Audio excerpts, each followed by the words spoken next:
Good morning, class. How are you all? Fine? Okay then. Welcome to Sanskar Mangal Secondary and Higher Secondary School Virtual Classroom. મિત્રો આજે આપણે English વિષયનો unit number 1 against the odd ભણવા જઈ રહ્યા છીએ. મિત્રો અગેન્સ્ટ ધ ઓડ એટલે શું? અગેન્સ્ટ ધ ઓડ એટલે વિષમતાઓની વિરુદ્ધ. મિત્રો આ જે યુનિટ છે એ આપણા જીવનમાં આપણને ઘણું બધું શીખવાડે એવો યુનિટ છે. આ યુનિટની અંદર મિત્રો 3 સ્ટોરીઓ આપેલી છે. આ 3 સ્ટોરીઓ આપણને ખૂબ મહત્વની છે. પણ હું આ 3 સ્ટોરીઓમાંથી પહેલી સ્ટોરી ચલાવું એ પહેલા તમને તમારા યુનિટ નંબર 1 ની જે પ્રીટાસ્ક છે એમાં જે સ્ટોરી આપી છે એના વિશે થોડી ચર્ચા કરું. મિત્રો તમારા પ્રીટાસ્કમાં એ સ્ટોરી છે કે જે દશરથ માઝી નામના વ્યક્તિની છે.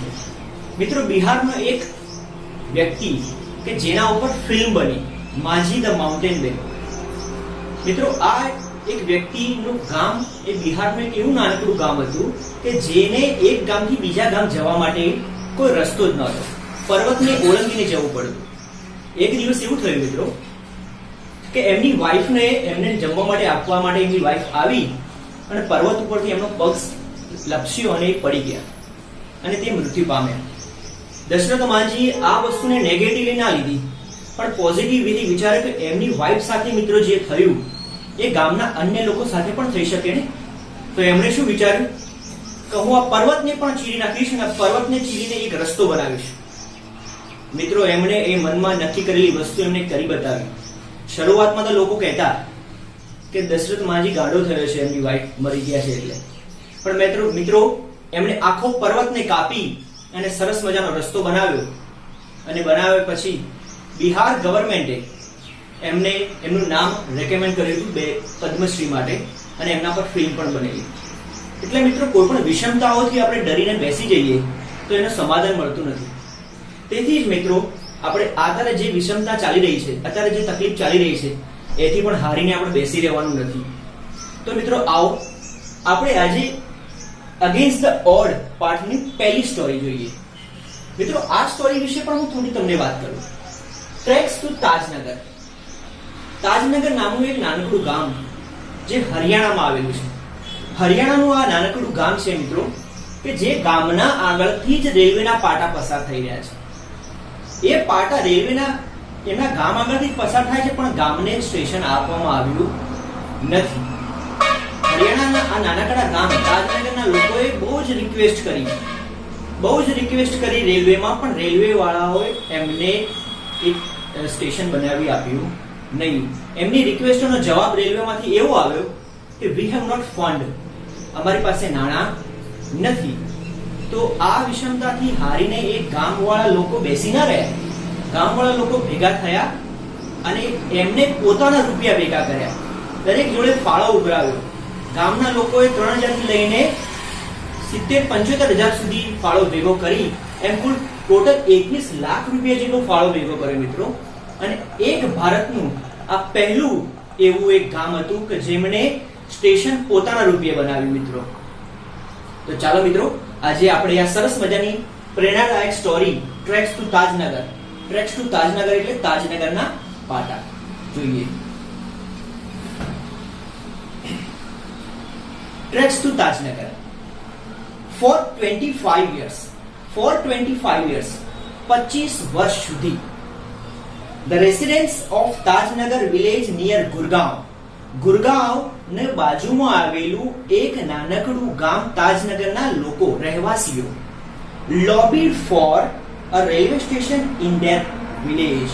lobbied for નો મતલબ થાય પ્રયાસ કરવો. એમણે આ ગામના લોકોએ સ્ટેશન એમના ગામમાં બને એના માટે ઘણા પ્રયત્નો કર્યા મિત્રો. when their demand was not met, એમની જે માંગ હતી એ પૂરી થઈ નહીં, એમની માંગ જ્યારે સંતોષાઈ નહીં, the villagers decided to take matter into their own hands. ગામવાળાઓએ નક્કી કર્યું કે આ વાત હવે આપણે આપણા હાથમાં જ લેવી પડશે. આપણે જ આપણું કામ જાતે કરવું પડશે.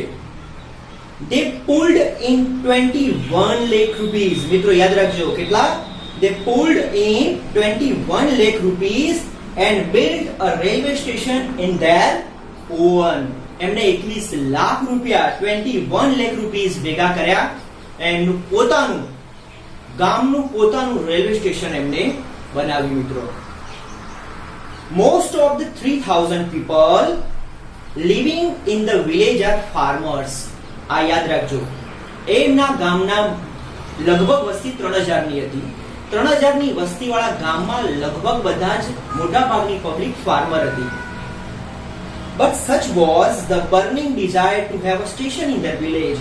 પણ એક બર્નિંગ ડિઝાયર હતી, એક ઈચ્છા હતી, પ્રબળ ઈચ્છા હતી કે એમના ગામમાં એક સ્ટેશન તો હોવું જ જોઈએ.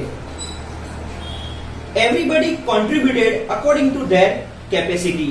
દરેકે ગામના દરેકે લોકોએ એમની ક્ષમતા પ્રમાણે, એમની કેપેસિટી પ્રમાણે એમને થોડું દાન એકત્રિત કર્યું.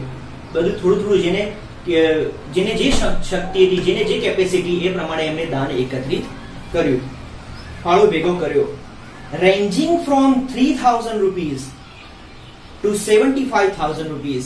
Ranging from એટલે થી લઈને, યાદ રાખજો, ranging from એટલે થી લઈને 3000 રૂપિયાથી લઈને 75000 rupees, 3000 રૂપિયાથી લઈને 75000 રૂપિયા સુધી પણ ફાળો એમને એકત્રિત કર્યો. They decided money, they donated money for the station and we started the construction in January 2008. એમણે આ રૂપિયા ભેગા કર્યા અને અમે we started the construction in January 2008. અને જાન્યુઆરી 2008 માં અમે લોકોએ આ કામ શરૂ કર્યું, આ કન્સ્ટ્રક્શન શરૂ કર્યું. આ વાક્ય અવતરણ ચિહ્નોમાં આપેલું છે મિત્રો. અવતરણ ચિહ્નોમાં આપેલું છે એનો મતલબ એવો થયો કે આ વાક્ય કોઈક બોલ્યું છે, તો એની નીચે એનું નામ પણ લખ્યું છે, સેડ રણજીતસિંહ. આ વાક્ય કોણ બોલ્યું છે મિત્રો? સેડ રણજીતસિંહ. અને એ આ રણજીતસિંહ છે કોણ? તો આ રણજીત છે અ ફોર્મર વિલેજ સરપંચ. આ ગામના ભૂતપૂર્વ સરપંચ હતા. There are a large number of people in the village who needed to go to Gurgaon. આ ગામના ઘણા બધા માણસો હતા કે જેમને રોજ જરૂર પડતી ક્યાં જવાની? ગુરગાંવ, દિલ્હી એન્ડ રેવર. આ ગામના ઘણા બધા માણસો હતા જેમને રોજે રોજ અપડાઉન કરવાની જરૂર પડતી. ગુરગાંવ જતા, દિલ્હી જતા, રેવર જતા. Who needed there are students who go to college. આ ગામના ઘણા વિદ્યાર્થીઓ હતા કે જેમને કોલેજ જવું પડતું. Till now, એટલે હજી સુધી we had to either go to હેલીમાંડી or પાટલી. હજી સુધી એમને હલીમાંડી જવું પડતું સ્ટેશને, કાં તો પાટલી જવું પડતું. એમના ગામે તો સ્ટેશન હતું નહીં. Both the stations are 6 kilometer away. બંને સ્ટેશન એમના ગામથી 6 કિલોમીટરના અંતરે હતા. From Tajnagar, we thought when the railway line passed through the village, ગામના લોકોએ વિચાર કર્યો કે જ્યારે રેલવે લાઈન આપણા ગામના આગળથી જ પસાર થઈ રહી છે,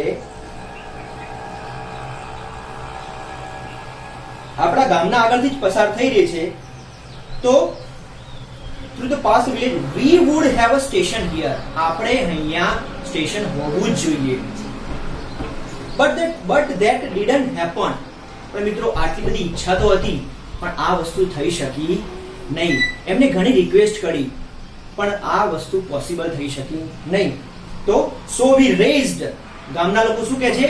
so we raised the demand in 1982. અમે અમારી માંગ ઊભી કરી, ઈચ્છા પ્રબળ બતાવી 1982 માં, and have been continuously asking for.